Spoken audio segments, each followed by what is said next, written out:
एक उच्च स्तरीय बैठक में महामारी के मद्देनजर तैयारियों, ऑक्सीजन की उपलब्धता के साथ साथ कोविड-19 के खिलाफ टीके के उत्पाद और सप्लाई को लेकर भी चर्चा हुई। वहीं राज्यों द्वारा दवाइयों के बफर स्टॉक जिले स्तर पर रखने पर जोर दिया गया। प्रधानमंत्री ने जीनोम सीक्वेंसिंग के जरिए म्यूटेशन पर नजर रखने पर जोर दिया। साथ ही प्रधानमंत्री ने ऑक्सीजन की उपलब्धता सुनिश्चित करने के लिए हर संभव कदम उठाने का निर्देश दिया। कोरोना महामारी के संक्रमण के खिलाफ भारत सबसे बड़ा टीकाकरण अभियान चला रहा है। इसी तर्ज पर गोवा ने टीकाकरण को लेकर बड़ी उपलब्धि हासिल की है। दरअसल गोवा की 100% योग्य आबादी को कोविड-19 वैक्सीन की पहली खुराक दे दी गई है। गोवा के मुख्यमंत्री प्रमोद सावंत ने शुक्रवार को घोषणा की कि राज्य ने 100% पात्र आबादी को कोविड-19 के खिलाफ टीके की पहली खुराक दी है। उन्होंने इस उपलब्धि पर राज्य के डॉक्टर्स, नर्सेज और स्वास्थ्य कर्मियों को भी बधाई दी। राज्य में 11,83,247 लोगों को वैक्सीन की पहली खुराक दी जा चुकी है। प्रधानमंत्री नरेंद्र मोदी ने इस उपलब्धि पर गोवा की सराहना की। प्रधानमंत्री ने ट्वीट कर कहा, बहुत खूब गोवा, सामूहिक भावना और हमारे डॉक्टरों के साथ साथ नवोन्मेषकों के कौशल द्वारा संचालित शानदार प्रयास। गोवा के मुख्यमंत्री प्रमोद सावंत ने 100% पात्र आबादी को टीके की पहली खुराक देने के लिए डॉक्टर्स, नर्सेज और स्वास्थ्य कर्मियों का आभार जताया।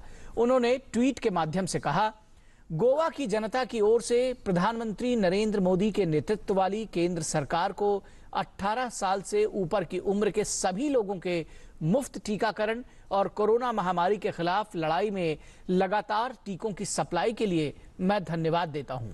हमें इसी ऊर्जा के साथ आगे बढ़ते रहना है ताकि टीके की दूसरी खुराक सभी के लिए सुनिश्चित हो। रेल मंत्री अश्विनी वैष्णव और शिक्षा मंत्री धर्मेंद्र प्रधान ने शुक्रवार शाम को नए आधुनिक और सुरक्षित LHB रैक को झंडी दिखाकर रवाना किया। नई दिल्ली से वीडियो कॉन्फ्रेंसिंग के जरिए भुवनेश्वर जगदलपुर भुवनेश्वर हीराखंड एक्सप्रेस को शुक्रवार शाम रवाना किया गया। इस मौके पर रेल मंत्री ने कहा कि प्रधानमंत्री रेलवे में सुधार लाने की आवश्यकता पर जोर देते रहे हैं।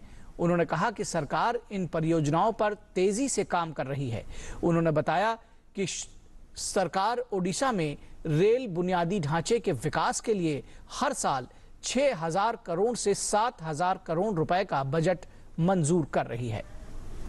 मेक्सिको, इंडोनेशिया, कोरिया, तुर्की और ऑस्ट्रेलिया के विदेश मंत्रियों ने MIKTA सामूहिक मंच के जरिए अफगानिस्तान में बिगड़ते हालात पर चिंता व्यक्त की है। मंत्रियों के दल ने तालिबान और अन्य सभी पक्षों से मानवाधिकारों की रक्षा करने और महिलाओं, बच्चों और अल्पसंख्यकों सहित सभी अफगान लोगों की सुरक्षा सुनिश्चित करने की अपील की। नेताओं ने अफगानिस्तान में आतंकवाद को रोकने और उसका मुकाबला करने के महत्व की फिर से पुष्टि की ताकि ये सुनिश्चित किया जा सके कि किसी भी आतंकवादी संगठन द्वारा इस क्षेत्र का उपयोग नहीं किया जाएगा। साथ ही समूह ने अफगानिस्तान में सुरक्षा और नागरिक व्यवस्था की पूर्ण बहाली और मानव जीवन और संपत्ति की समग्र सुरक्षा का आह्वान किया।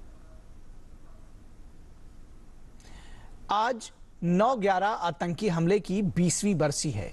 आज ही के दिन 2001 में अमेरिका के वर्ल्ड ट्रेड सेंटर, पेंटागन और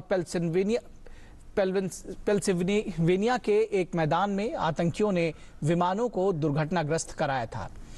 अमेरिकी राष्ट्रपति जो बाइडेन आतंकी हमले में मारे गए लोगों को श्रद्धांजलि देने 3 स्मारक स्थलों का दौरा करेंगे। अमेरिकी राष्ट्रपति ने हमले के पीड़ितों को याद किया। बाइडेन ने कहा कि इस हमले से अमेरिकियों के लिए सबक ये था कि एकता हमारी सबसे बड़ी ताकत है।